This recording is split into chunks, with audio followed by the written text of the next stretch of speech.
guys. So today we're going to learn about slope. So we're in section 6.5. It's actually around page, your questions are going to be on page 242. So we're doing slope. So what is a slope? When you think of a downhill skier, they're going down a ski slope. So the slope is like the slant of the hill. So in math, we're going to talk about the vertical change over the horizontal change. Vertical means going up and down. If you go up, it's going to be positive. If you go down, it's going to be negative. Horizontal change means left to right. If you go right, it's going to be positive. If you go left, it's going to be negative. Okay, so when you think of slope, the letter M is always associated with slope. So when you see M, now you're going to think of the slope. It's also called rise over run. So when you go, that means a vertical change over the horizontal change. Vertical means rise, horizontal means run. So if you think of rise, that's up and down. If you think of run, that's left and right. Or this little, in math, this little triangle means the change in y over the change in x. Okay, so from now on when you see those little triangles, that's the change in y over the change in x. Negative slopes, lines that have negative slopes are going to slant down. As you're going to the right, they're going to slant down. And lines that have positive slopes are going to slant up. Okay? So this is the formula that I really want you to memorize for this section. It's y2 minus y1 over x2 minus x1. And as we do this chapter, you'll get more used to slope. Right now it's probably a little overwhelming. But we're going to look at example 1. Right now I don't need that formula because it's going to be with a graph. So I graphed 2 points here. This is 2, 2. Okay, so the directions were find the slope of the line that passes through 1, 4 and 2, 2. So the first way I'm going to show you is rise over run. So if I'm at 2, 2, to get to 1, 4, so the way you find a slope if you're looking at a graph, find 2 points that are solid somewhere. Like this one's, if I went here, I might be dealing with a fraction, but right here is 2, 2. So to get to 1, 4, I'm going to go up 2. So that's going to be positive 2. That's a positive rise, up 2. And then over run, left 1. So because it's left, it's going to be negative. So the slope of this line is negative 2 because it's negative 2 over, it's 2 over negative 1. Now, if I was going to use this formula for this one, my points are 1, 4 and 2, 2.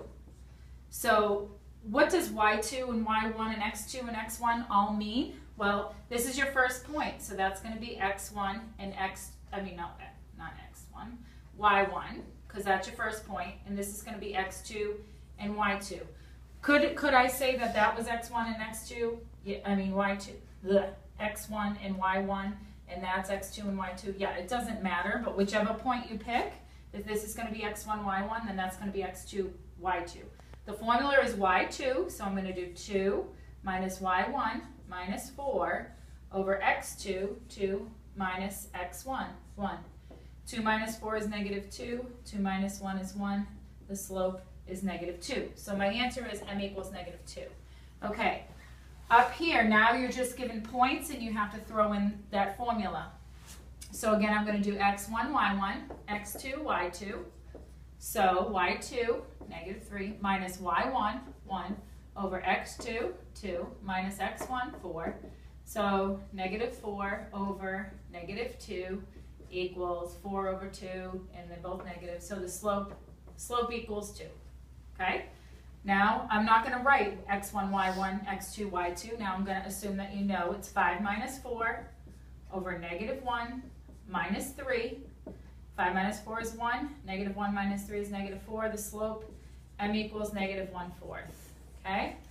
Okay, so it gets a little harder when you have two y's that are the same. What's going to happen? y2 minus y1, 4 minus 4, over x2 minus x1, 7 minus 2. We're going to get 0 over 5. Well, 0 over 5 is 0.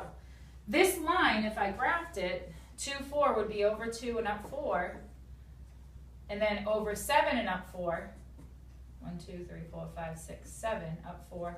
If you notice, it's just a horizontal line, okay? So a horizontal line has a slope equals 0. The slope in a horizontal line equals 0, okay? This is horizontal. Okay, over here I have my last example. Here, the x's are both 3. What do we know when the x's are both 3? We said that this is not going to be a function, remember? So let's see what happens. Y2 minus y1 over x2 minus x1. Uh-oh, we're going to have a problem here. Negative 6 over 0.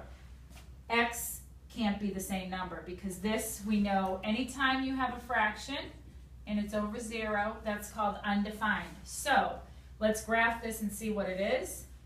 It's over 3 and up 4.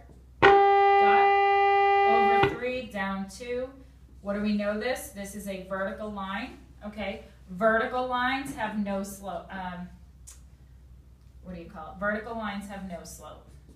Okay. There's no slant in a vertical line. There is no slope. So if you get x's that are the same, it's going to be a vertical line, no slope. You get y's that are the same, the slope is going to be 0. There is a slope with the horizontal line, it's 0. There is no slope with the vertical line. You guys are going to be doing on page 242. In the first section you have to, and it's 1 through 16, in the first section you have to check to see where the points cross, like figure out where you can find the points exactly and then do rise over run, or just find 2 points exactly and then do y2 minus y1 over x2 minus x1. You might be able to go into the next section. So I think if you do, I will just go over that with you. Basically, what all it is, the next section, is that you're going to get it into slope-intercept form. I guess I'll just show you real quick. Slope-intercept form is just y equals mx plus b. Okay, this is the slope-intercept form, and this is the y-intercept right here. Okay, so y equals mx plus b, that's going to be your slope. So if you had y equals 2x plus 6, then 2 over 1 is going to be your m, and 6, if x was 0, y equals 6, that's going to be your x-intercept. So I'm going to hold off on that. I will explain it to you in more detail because it's more involved than that. Bye!